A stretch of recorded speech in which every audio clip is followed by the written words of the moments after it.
Testing, testing. Huh? Yeah? Yeah.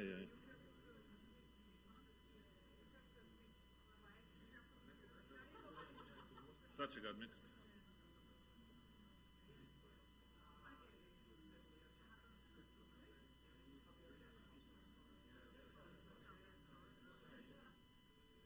Admit.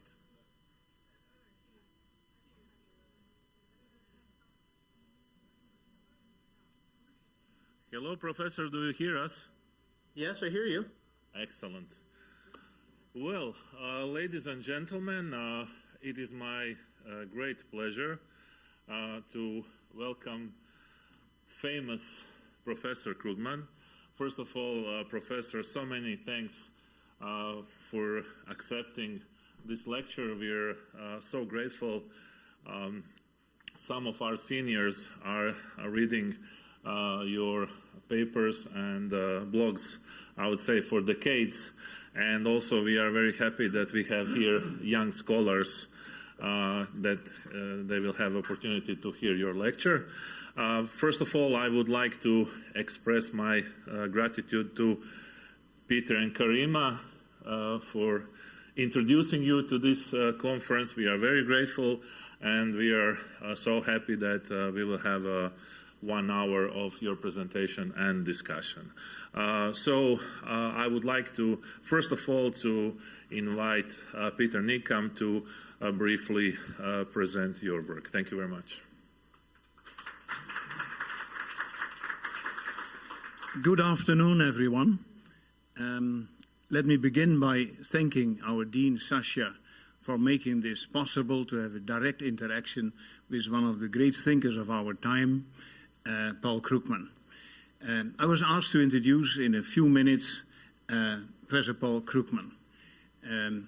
Let me begin by saying, well, he is one of the renowned thinkers in our world who has a big impact on ideas in our modern world, not only in economics, but also more nowadays in the era of international politics, trade theory, and many other things, including ideas on political autocracy in various countries. And unfortunately, there are too many countries with political autocracy. So Paul Krugman, very well known for his frequent columns in New York Times over many, many years. Nowadays, over the past 1.5 years or so, a daily writer of Substacks and messages and well-thought ideas on international trade, on tariffs, on political conflicts, on the justification of wars, including the Middle East, in our world, on, again, political power, and on the ways forward. I sometimes meet with people who tell me, I cannot fall asleep in the evening if I have not yet read Paul Krugman's Substack. So in the Netherlands, we have a disease which is called the Dutch disease, and many of you will be familiar with the Dutch disease, but this is a new phenomenon in the history of economics, and that's what we call the Krugman disease. So we are very happy to have Paul Krugman with us.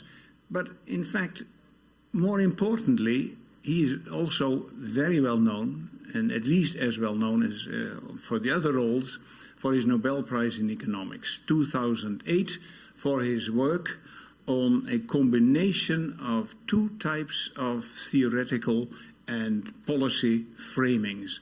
On the one hand, the new theory of international trade. Trade is very simple. You export from A to B and from B to A, but sometimes we export the same things and import the same things. Italy exports Barolo to France. France exports good Bordeaux to Italy. Why is that? Well, then you get the ideas of product heterogeneity, different consumer preferences, etc. So that leads to totally a new type of theoretical and practical thinking and applied thinking on trade, Why is that trade? And trade is essential for the economic progress in our world. At the same time, he got also the Nobel Prize for his work on new economic geography. Because trade is one thing, but trade starts somewhere and it goes somewhere. So it starts mainly in economic agglomerations and it goes somewhere to other places. Good example, the port city of Rijeka. There are not port cities everywhere in Croatia, but Rijeka is one of the bigger port cities in Croatia. At a European scale, the port of Rotterdam is, well, apart from Singapore, the biggest port in the world, and you are amazed if you see what is happening there. But it does not stay in a small country like the Netherlands. It goes all over the world. It arises from all over the world. So agglomeration, location is another important element, and Paul Krugman has rightly pointed out the relationship also between the new economic geography and trade and transport and welfare in our world. That's not the end of the story, because most Nobel Prize winners, they stop. Paul Krugman has never stopped thinking. So he has, in the meantime, developed also new ideas, some things which we sometimes call the new welfare society, discussions on how do we measure welfare, what is productivity, and is productivity just economic, or is it also human, is it also demographic, like life expectancy, etc. So he's now unfolding a totally new type of approach, and we all look forward to his further work. Well, having said this, Paul, I'm so happy that you are today with us. I can tell you this beautiful city of Opatja is one of the jewels in the southern part of this continent, and whenever you would have time, you would certainly enjoy it. So, having said this, I would like to give you the floor. Paul, the floor is yours. Okay, and thank you, Peter. So, as I understand it, you can't sleep at night without reading my Substack, which clearly means that the Substack puts you to sleep. I guess I'm succeeding in that dimension. Anyway, okay. I was asked to talk about global power, geopolitics, and the conference's timing was impeccable. We are at quite a moment right now with apparently the war in the Persian Gulf coming to an end in ways that are leave our views about global power rather different than they were just a few months ago, and I would say in general quite different from what they were a couple of years ago. So I want to talk about that, and it's because of the subject. This is going to be a mixture. My talk today is going to be a mixture of economics, some strategic global thinking, and even I'm going to touch on military affairs, of which I am not an expert, but I talk to people who are experts. So I try to bring a few themes together. So global power and economics are very, very much linked. Power in the modern world is largely, not entirely, but very largely determined by economic clout. To some, that's been true for a very, very long time.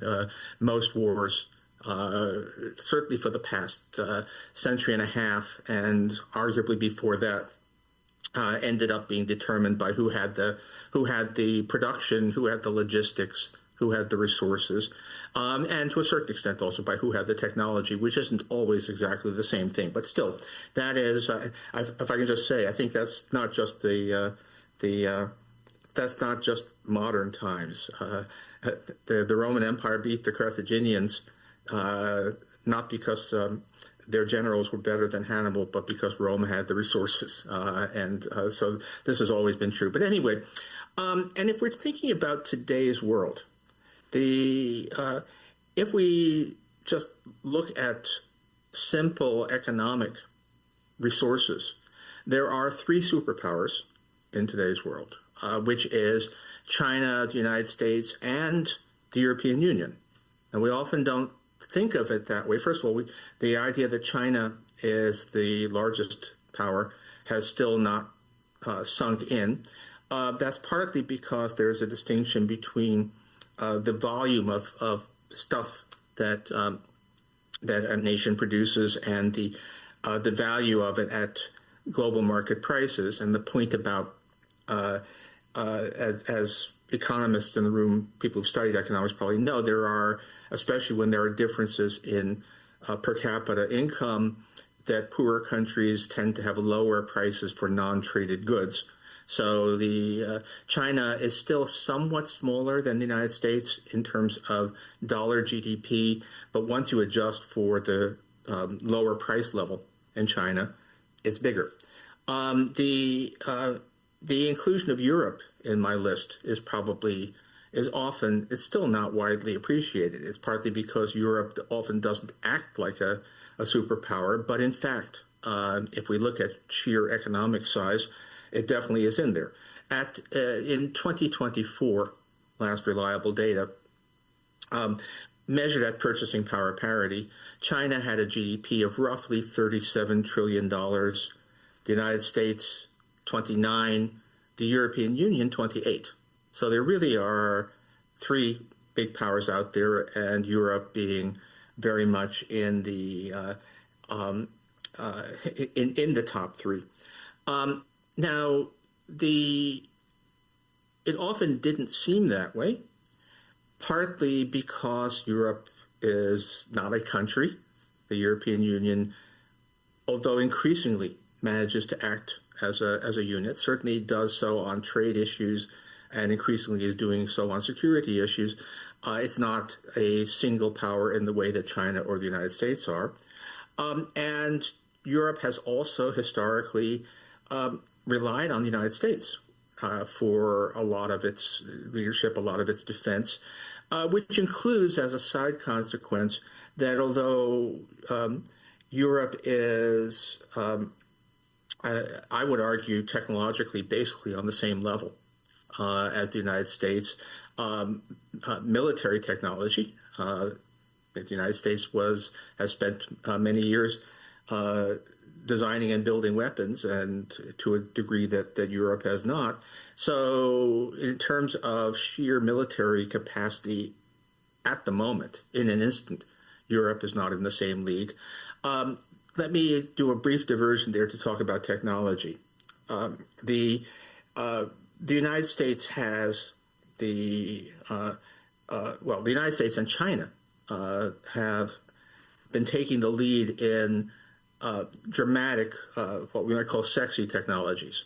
Artificial intelligence is very much a contest between giant U.S. companies with their giant models and many Chinese companies with their smaller models, and Europe is really not in that game. But from an economist point of view, we should measure, technology is not how fancy it is, but what it does. And in terms of productivity, it's actually quite startling, given everything you hear, to learn that output per person hour is, in Western Europe at least, just slightly lower than the United States. Not a lot. So that the economic impact of technology says that where there's a rough equality between the two sides of the Atlantic. I would also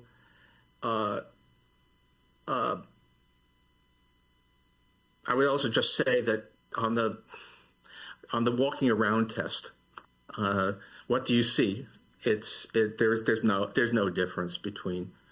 no difference between walking around New York and walking around Amsterdam or Paris in terms of technological level. So you have these two powers. Okay,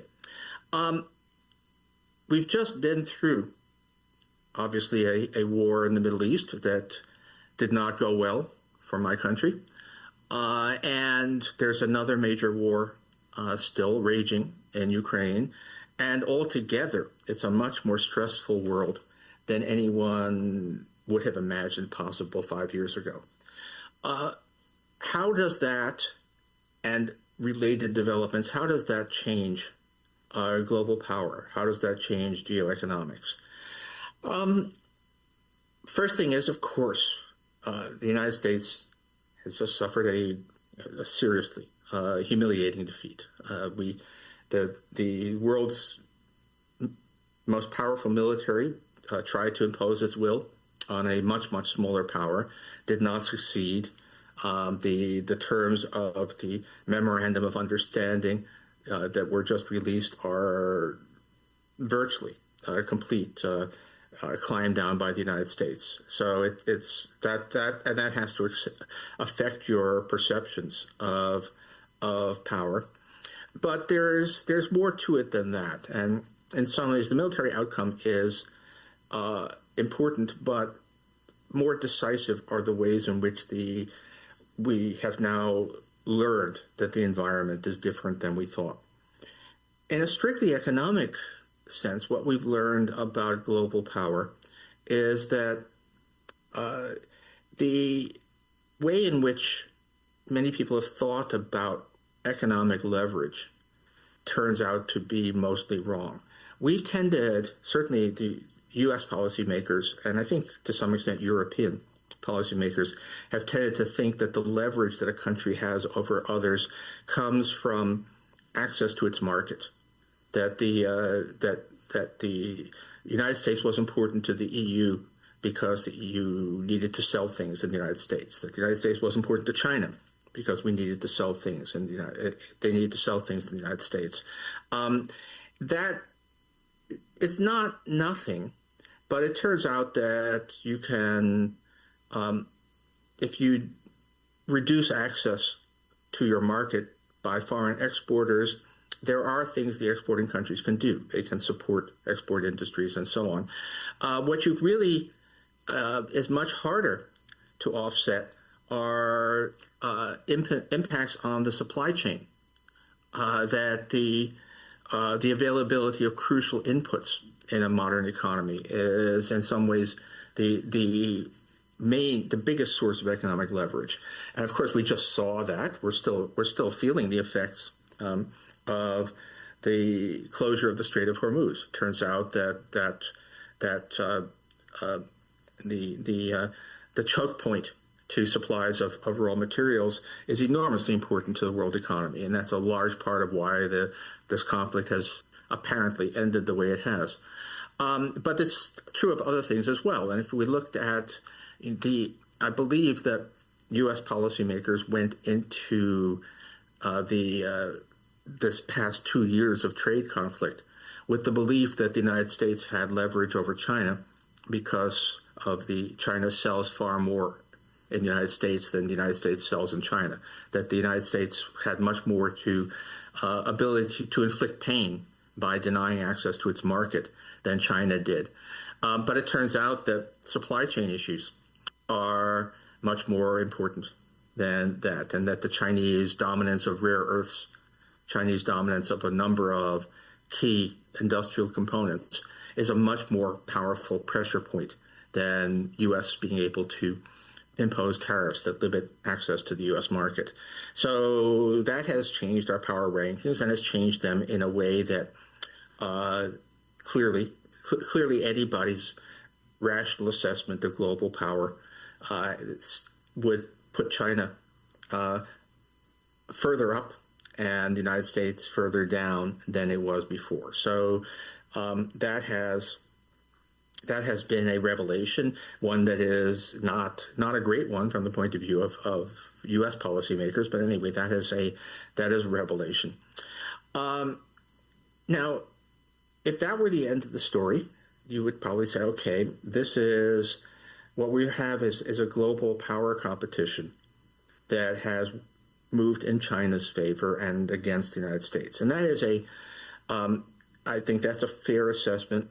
Let me just maybe interrupt myself to say that, of course, power is not the aim of economics, or really should not be the aim of policy.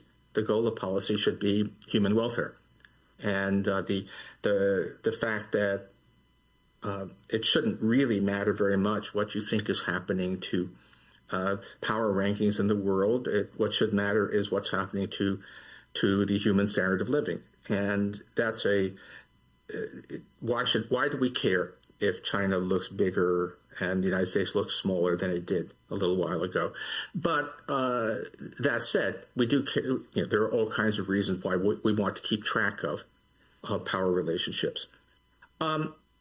What I would argue is that there's another way in which, however, although China is clearly China's power has been the big beneficiary of recent changes, there is also at least some ways in which, kind of unnoticed, Europe is looking stronger than it did before. Certainly relative to the United States, and that should not be anything that concerns either of us. We were supposed to be allies, but again, you all know the world we're living in right now. Hopefully, not for too long.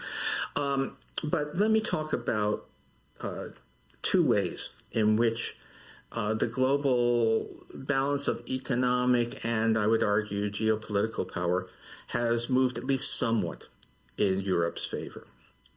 Okay, the first. Okay, we've just seen, right? We've just had a horrendously economically destructive conflict in the Persian Gulf, in the course of which we've learned that the Gulf is a much more important source of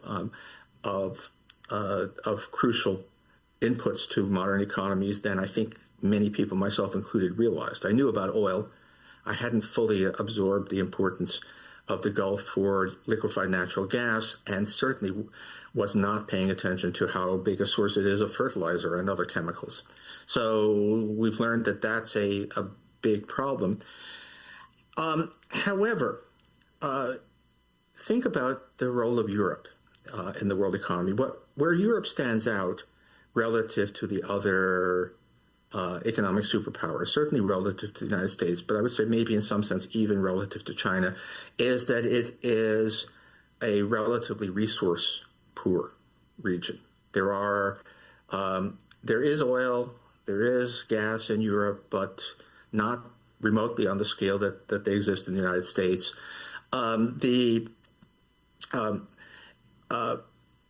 Natural resources as an important factor. I have to say, at some level, my whole career was spent on downplaying that. It's all been about the sources, about increasing returns and industrial clusters, and location of economic activity is mostly determined by history and to some extent by leadership, and not by the minerals that happen to be in the ground. But of course, the minerals are in the ground in some places and not in others. We wouldn't care very much about the Persian Gulf if it wasn't for all of the hydrocarbons there. However, what we have seen, along with everything else in this past several months, is the extent to which renewable energy is a usable, workable, and highly effective substitute for natural resources. In particular, if we look within Europe, what is really striking is that the whole Persian Gulf-generated energy crisis was extremely uneven in its impact in Europe, not because some countries had their own resources, because basically nobody does except Norway, but because some European economies have moved much further down the path of green energy than others. And so it's really instructive to compare power prices in Spain and Italy over the course of the past few months, with power prices barely affected at all in Spain because Spain has heavily invested in solar energy, or actually in the solar plus batteries combination, which is a miraculous development, and Italy has not. And this is saying that lots of Europe could do what Spain has done. Some of Europe is already doing it. So the possibilities of emancipation from resource dependence have been demonstrated to be much greater. And the incentives to do that are much greater than people realized not very long ago. That works in the favor of Europe. The second point, which involves me stepping somewhat out of my expertise, but I have been talking with people about who actually do understand this involves technology in the military. And I know that this is an organization is about digital technology, and finally I get to talk about digital technology a little bit. So a lot of the discussion that we have is, who's in the lead in the latest sexy digital technology, and I think that's an overstated concern, but all right. We have an ongoing war in Ukraine and a hopefully concluded war in and around Iran, where drones, which of course have motors, but the thing that makes them workable is digital, have turned out to be an enormously important factor, basically changed the nature of war. Why did Europe seem to be so weak relative to the United States? Well, partly Europe had gotten into the habit of depending on the United States for security, but also because the United States had, for many years, spent far more on defense than Europe. The United States was the home of the most of the major weapon suppliers, home of most of the military technology, and Europe really could not defend itself, could not undertake its own security without military technology from elsewhere.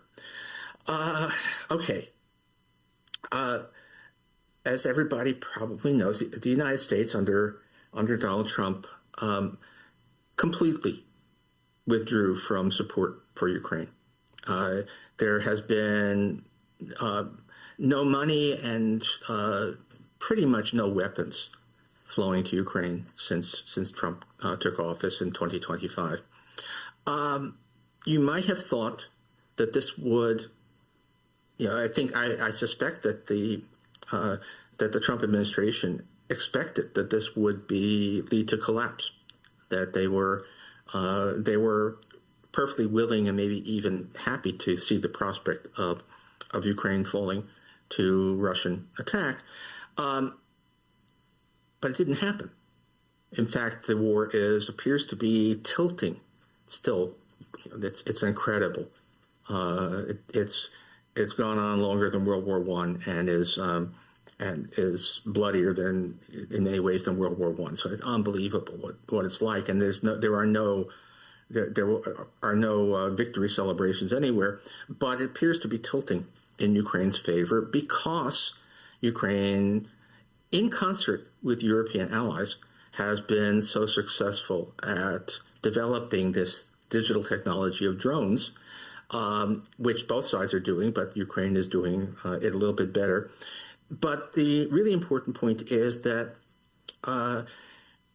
U.S. weapons have turned out to be far less crucial in this military conflict than everyone expected. They're starting to look, if anything, a little bit obsolete. Now, it's unfair to push that too hard. The Ukrainians would really, really like to have more Patriot missiles from the United States to shoot down Russian missiles. They don't have any equivalent to that, but they're not going to get it. But in other ways, this is going to be hugely. It's both unfair, and I really hate saying it, but to a certain extent, the United States looks like we may have the world's best cavalry in an age of machine guns, that we just have obsolete military technology, which means, there's in many ways, that's just horrible. That's not the world I want to live in. But it does mean that Europe is not dependent. The United States doesn't really have that technology to offer, and increasingly, Europe does. So that we could talk a lot about AI. We can talk about future industrial development, and maybe we'll have some discussion of that in the minutes ahead. But in terms of the sort of brutal knife edge of technological competition. Europe is competitive, largely because it's a new world, and all the old technological advantages have become largely irrelevant.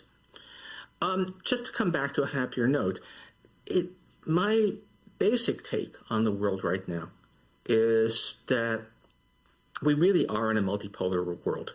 We are in a world where there is no dominant superpower. That in the end, what matters is overall economic productivity and overall technological competence. And by those measures, it's a roughly three co-equal power world of the United States, China, and the EU. And that's a world in which if Europe wants to be to defend its own interests and values, wants to defend, to go back to, as Peter was saying, the new welfare state, it has the ability to do that. It does not have to beg for assistance from other parts of the world. I am hoping that 2.5 years from now, that the old Western Alliance will be reconstituted. But meanwhile, it's a scary, dangerous world, but it's a world in which Europe has far more autonomy, far more ability to shape its own fate than I think most people realize even now. On that note, let me stop here.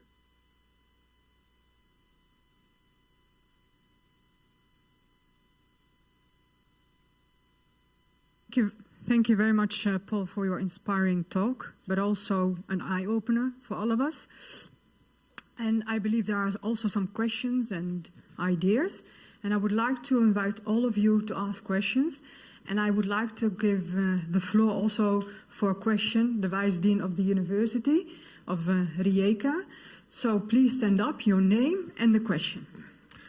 Sasha Chegar. Sorry. I think you have to stand over there. Where? Right? No? Just stand there. Okay.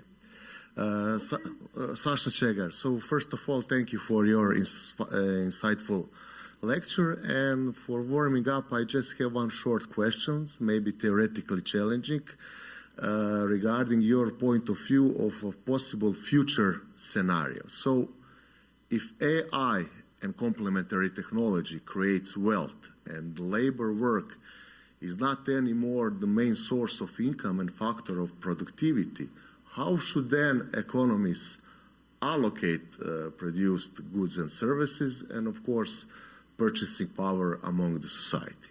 Thank you in advance. Thank you very much. Paul? Yeah, it's a very good question. The premise is not yet certain, and we're still very much learning about the economic impact of AI. But I think that the projections of that it will take away all work are premature. But it does look like an extremely capital-intensive, labor-saving technology. It's a technology where already we can see that trillions of dollars are being spent on data centers and equipment, and to a certain extent software development, and much of that ends up replacing at least some kinds of labor. What that does is as you suggested, it does mean that even if workers are not employed, there will be downward pressure on the wages of many workers, while there will be large returns to capital. And capital ownership is extremely concentrated. I've been working on that, and the ownership of capital in the United States, but that's where we have the data. The ownership of capital is, first of all, extremely concentrated. For all practical purposes, almost all capital is owned by 10% of the population, and most of that is 1%, and a surprisingly large part. It's for those who know this, it's a power law. The wealth concentration is very high at the very top, and the concentration of wealth now may be the highest that has been in modern history. That the U.S. wealth is clearly more concentrated than it was in 1918. So it's extremely concentrated. How do we run a society that way. And the answer has to be, the only way we can make it work is by having high taxation of capital, high taxation of income from capital, high taxation of wealth, and using that, first of all, to somewhat limit the concentration, but wealth is inherently a highly concentrated resource, but also to finance a strong social safety net for the population at large. We may have some ability to shape the way the technology is used so that it continues, so that rewarding work continues to be available. But, and I think we're a long ways from the sort of science fictional world in which everybody lives off a basic income and only a handful of people work. I mean, I'm not saying that could never happen, but it's not I think in my lifetime. But we certainly are moving somewhat in that direction. And so, yeah,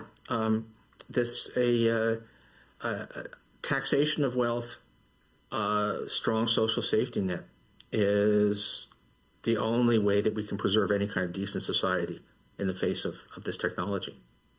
Okay, thank you, Paul. Yeah, okay. Other questions? No? Students? Yeah, please. I have another question, Paul. Yeah. Okay. Yeah. So. Hello, my name is Ana Maria Zron. I'm teaching assistant here at the Faculty of Economics and Business. First, thank you for giving us all opportunity to listen to you. So my question is, as we heard today, economic activity tends to cluster in just a few places. It's essentially same with the AI. It clusters either around compute, data, or talent. So my question is maybe the idea of building in Europe our own Silicon Valley just a wrong way, or it could be a good path? Thank you. Thank you very much. Paul? Okay. That's another really good question.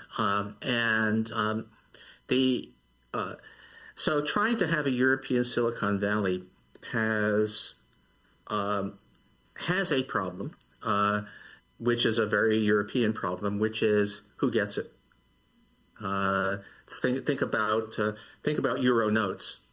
As you know, in most countries, the currency bears portraits of famous historical individuals. In Europe, it's bridges and doors. And which bridges and doors? The answer is they're generic bridges and doors, because you can't favor any one country by having their bridge. There was even a case where they had to break up the plates because the bridge on some euro notes was identifiably the Pont Neuf in Paris. So so Europe, really cannot have a Europe-wide policy of establishing a Silicon Valley in Belgium, let's say. That would be too problematic. The good news is that there are in fact multiple technology clusters. It's not all the same technology, and even AI probably is going to end up being multiple clusters of differentiated pieces of the industry in different places. And it's, of course, AI is not the only technology. So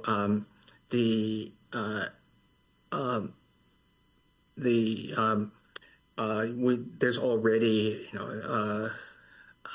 there's an aircraft manufacturing hub around Toulouse.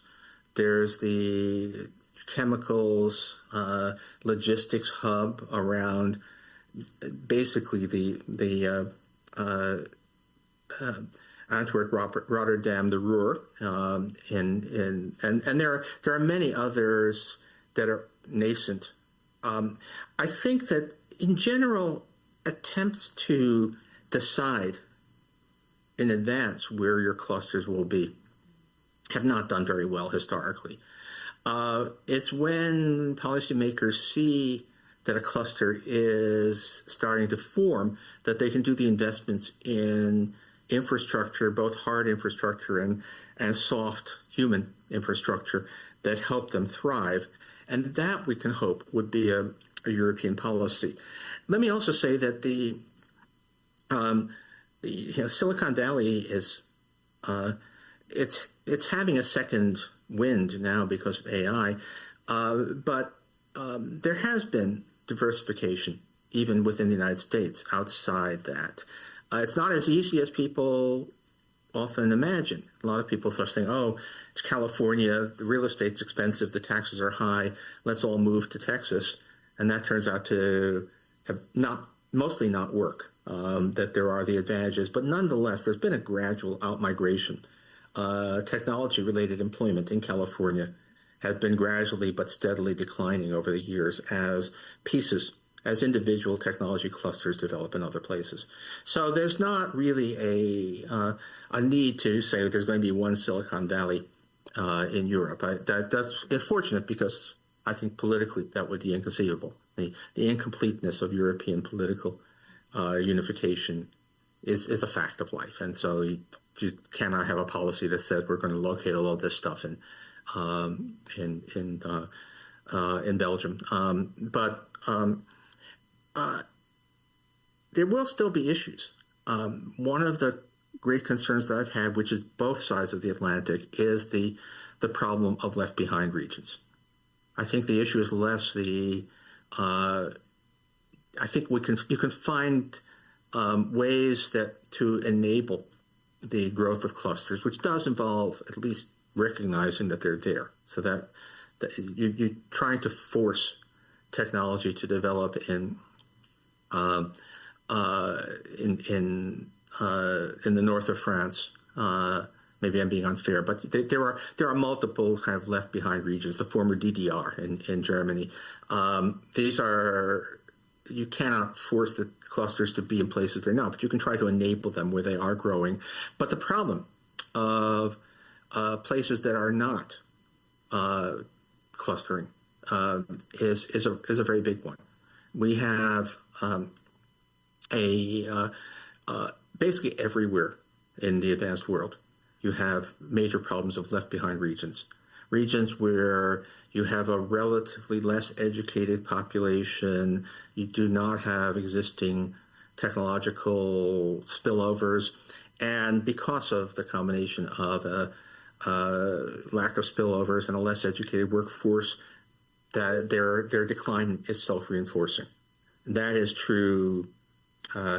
That's true in large parts of the south of France. It's true in large parts of eastern Germany. It's true of West Virginia and eastern Kentucky in the United States. We just have these, and the problem, of course, is that people don't easily just pick up their roots and move from these locations, and there are communities which are ending up endangered. And how you can help those areas is a really big question. I mean, I have some ideas, and actually Peter could tell you far more about things that could be done to help left behind regions. But that's the big issue. I think the question of the creating a European Silicon Valley, it would be alarming if that was the only way for Europe to be competitive, because that would be a really hard thing to do. But I don't think that is necessary. And actually, let me also say, sorry, this is a long answer to a very succinct question. Go ahead. But as best I can see, it is probably not a tragedy if Europe is a third-rank player in AI itself. The payoff to AI, as is the case with most technologies, is going to come from using it, not from producing it. There will be, you do have strategic concerns. It's probably necessary to have a policy to ensure that Europe is not completely shut out by U.S. and Chinese competition. But it's the productivity of other industries need not have a local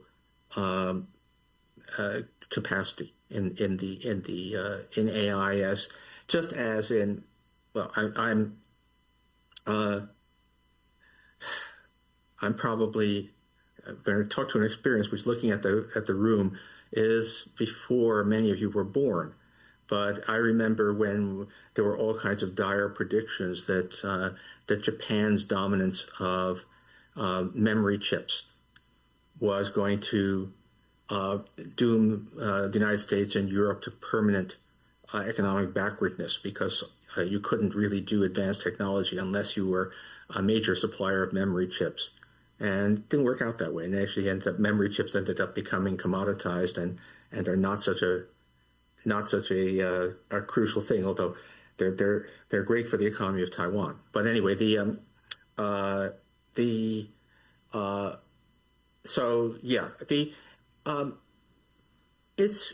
will be some tricky things. I mean, it will be Europe does need industrial policy, and how to do the industrial policy while respecting the necessity of not favoring any one country over other countries too much is going to be delicate. On the other hand, having dealt a little bit with the European Commission, I think if there's one thing that the European Commission is very good at, it is finding language that doesn't seem to say anything very clearly while actually getting on with their business. Well, I would say let them have Silicon Valley. Let us use it. I think exactly. That's the point. I mean, it's right. Why should we have? Yeah, not totally. I don't think you want to be totally dependent on US AI. No, just as we don't want to be totally dependent on Chinese chips, but using it. And by the way, I mean, my casual impression, having spent some time with Peter and Karima in the Netherlands, I would say that the sort of daily use of technology, of information technology, is better in the Netherlands than it is here in New York, where I'm currently sitting. Well, but they can create a basis, they can develop a basis, and we can use it for many, many things that they cannot do, right? Okay. Right. Thank you, Paul. Another question? Alan?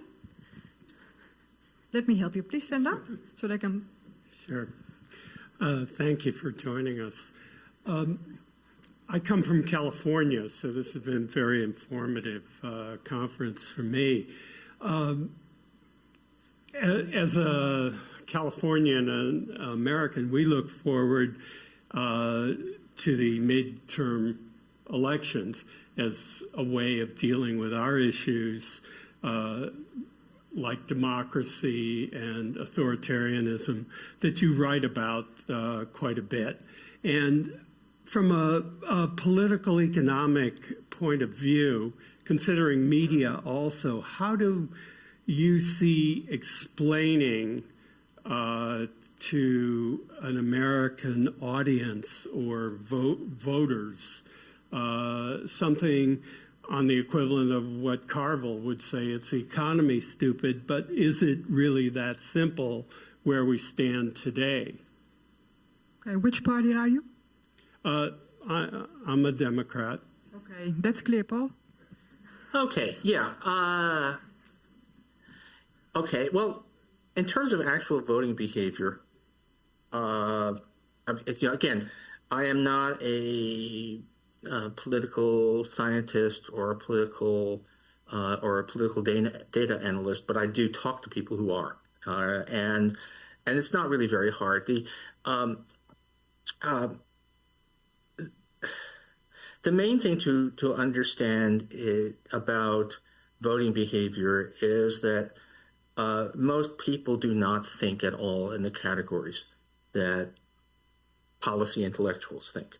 That when even left-right as a spectrum, if you try to ask people what their views are about economic policy, it does not fit very well on a left versus right spectrum, and it's people are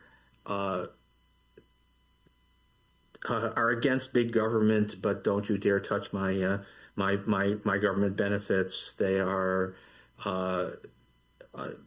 in favor of free enterprise, but also of regulating business and so on. So there's not a clear mapping from policy as us, rarefied types tend to think of it, and voting behavior. How people actually vote is very much determined by economic issues.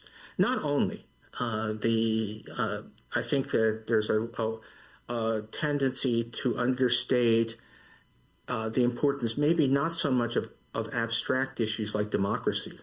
I would love it if people really voted based on their concerns about the fate of democracy. That probably isn't a big motivator, but corruption is a really big motivator. If you look at the recent elections in Hungary, where did that astonishing landslide against Orbanism come from? And corruption was a very, very big part of it. So that matters. But above all, it's the sense of economic and to some extent just general social well-being. There was a lot of misinterpretation of the 2024 election, that many people thought of it as or many pundits portrayed it as a victory for the ideas of Trumpism, the ideas of MAGA. Most voters were not influenced by that. The swing vote that led to Trump's victory was heavily working and middle-class voters who were unhappy with the level of prices. Basically, that was as simple as that, and believed that because things had seemed better back in 2019, that voting Trump back in would bring back the pre-COVID economy. Now, they have been sorely disappointed, and even leaving polling aside, we do have off-year. We do have special elections and off-year elections in the United States, and the groups that swung to Trump in 2024 have swung very heavily against them. I mean, just next door to me is New Jersey, where you can actually track, and particularly minority groups, Hispanic voters, swung strongly towards Trump 2 years ago and are now swung massively away from Republicans in the governor election last year. The diversity of possibilities remains great. Again, things do not polarize necessarily the way that you might think.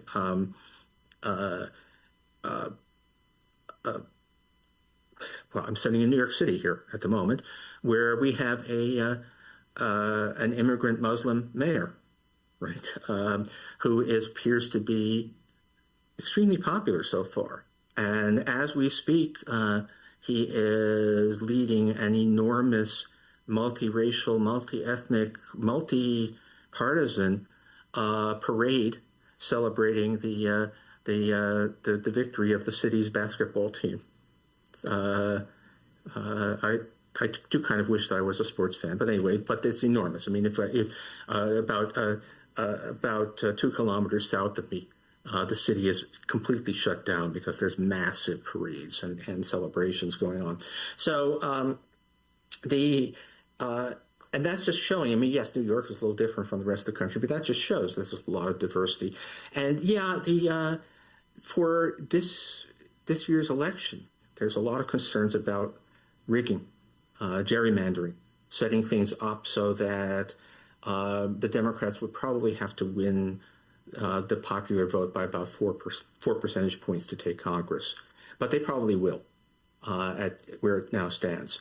And then what happens, I don't know. But, there's all kinds of crazy stuff. But, along the way, among all of the events, if we're going to talk about politics, the events in Hungary are one of the most hopeful signs.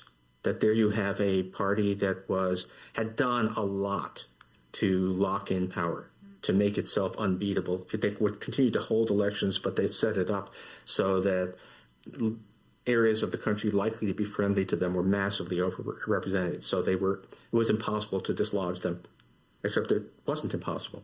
that with enough public revulsion against the state of their economy and the proliferation of corruption, they were out. And so I wouldn't say I'm confident, but I'm hopeful for the United States and for all of us. I mean, they were at some level, you do want to think that Western democracies are all more similar to each other than we like to than people imagine. And hope for us, but I also have a lot of hope for Europe.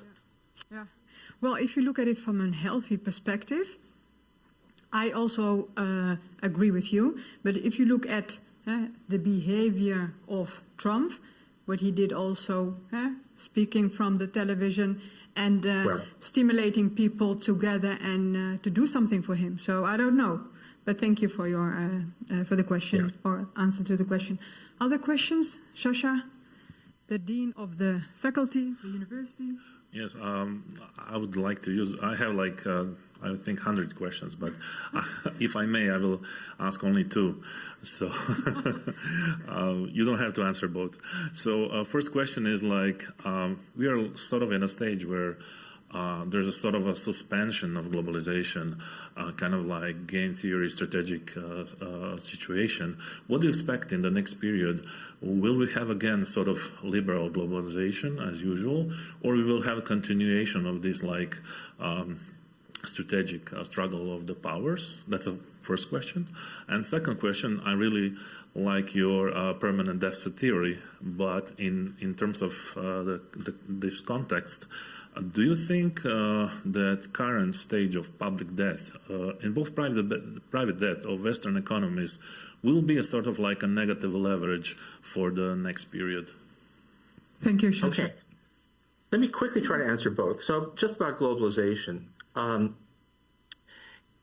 There's actually been less retreat from globalization than you might think. I mean, despite the U.S. abandoning its historically free trade position and all of the Trump tariffs, it has mostly not been emulated. And it's actually been kind of striking how much outside trade with the United States, world trade has continued to be more or less normal. Now, it is true that we are really seeing that weaponized interdependence, the use of control of strategic supply chain links, is a much bigger issue than it seemed to be not long ago. And that will put some limits on globalization.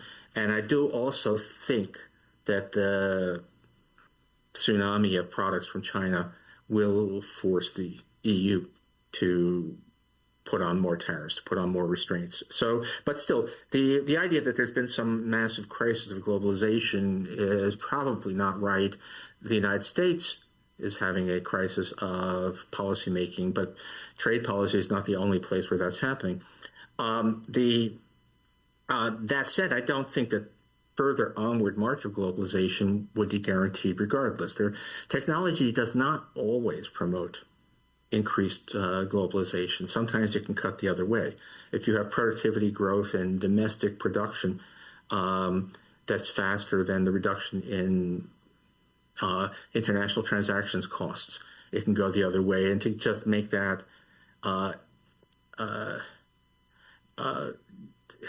this is somewhat trivial, but not totally.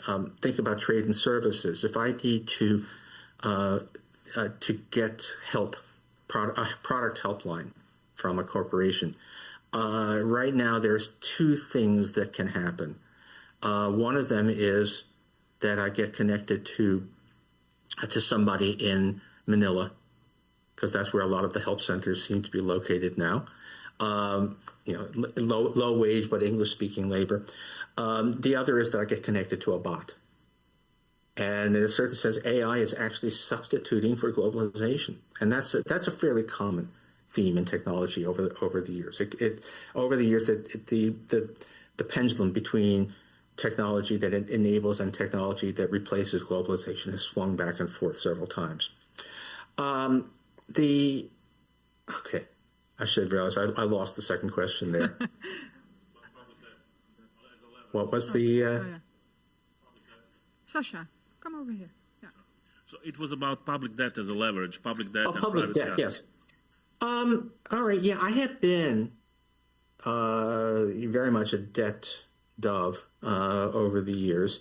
And I think I was right to discount somewhat all of the alarm. Where we are right now is, however, that two things. The debt levels now are three things. The debt levels are quite high. Demography is a big problem.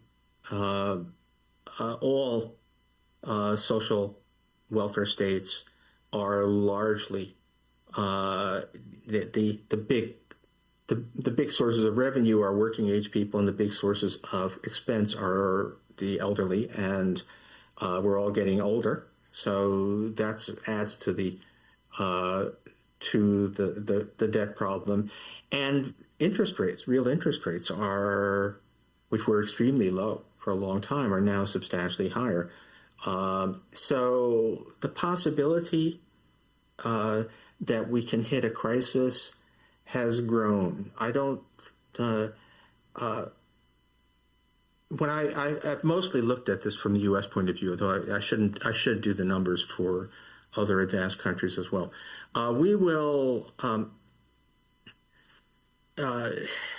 We cannot. That this level of deficits, combined with these underlying problems, cannot go on forever. And I don't know if people, it's a running joke among economists. We call it Stein's law, after economist Herbert Stein, who happened to have been, among other things, extremely funny. And Stein's law is, if something cannot go on forever, it will stop. And so this will stop at some point, and the question is how. And I'd like to think it stops because we actually have a return to responsible policymaking. In the case of the United States, there's really no fundamental issue here. The United States has one of the lowest tax to GDP ratios in the OECD, and it should not be difficult for us to close the gap enough to make it sustainable simply through more revenue. In Europe, it's more complex. Tax levels are higher. In some cases, some social benefits are probably there's room for, among other things, particularly on retirement programs, for careful. I don't want to undermine security, but there's room for substantial moves towards sustainability, some of which have already happened. So that's how intelligent, reasonable policymakers could easily, I think, deal with this problem. Is that how it happens, or do we actually hit a crisis? And I've actually been having that discussion. How does the United States end this thing? Do we, if we were a smaller country, you could imagine a crisis in which we end up turning to the IMF. We have an IMF team, and the purpose of IMF teams is mostly to provide useful villains. It's what actually everybody knows has to happen, but you can say, the IMF forced us to do this. Trouble is, we're the United States, and we are, you've heard the phrase too big to fail, but we are too big to save. There's no way that the United States would ever say, well, we have to do this because there's an IMF team that is requiring us to do it. So how do we actually end this without a crisis? And maybe we have a massive. We weren't always like this. We weren't always so paralyzed and incapable of responsibility. So maybe a few years down the road, we have a more or less sane, rational, cooperative U.S. political system. Also, maybe we have everybody gets a pony or something. Anyway, no, I shouldn't be dismissive, possibly. But yeah, we are now at a point where my previous complete relaxation about debt issues just cannot stand, given where we are now. Thank you very much, Paul. Very nice. Thank you very much for being here with us. I would like to close this discussion. I hope we will continue over 2 years again, Sasha. Over 2 years, we will discuss further this question of Sasha, the Dean, here in Opatia, of course. Yes, Paul, right? Okay. Oh, well, I mean, hey, I love Europe. And well, we're spending time as you know, in the Netherlands, and Schengen is a wonderful thing. So yes. Okay, perhaps we will bring them to the Netherlands. That's also a good idea. Okay. So, Paul, one small request: we would like to make a kind of group picture. Do you agree? That's fine if you can do it. I mean, shall we? I asked you where I stand. We're not finished. Again, thank you, Paul. Paul is still here with us. Okay, so I would like to invite everybody to stand here to have a picture together with Paul. Turn off the light. I don't know. Funny. Yeah, okay. Yeah, how can we do this? Well, you know me, Paul. Okay. I know. Okay, next to you. Okay, here we go. Yes. Okay. Okay, I will take my phone, please. Okay, we're almost here. Okay, please join us.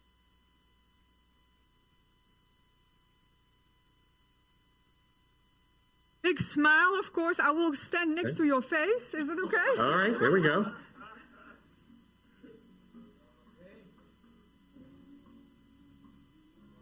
Wait.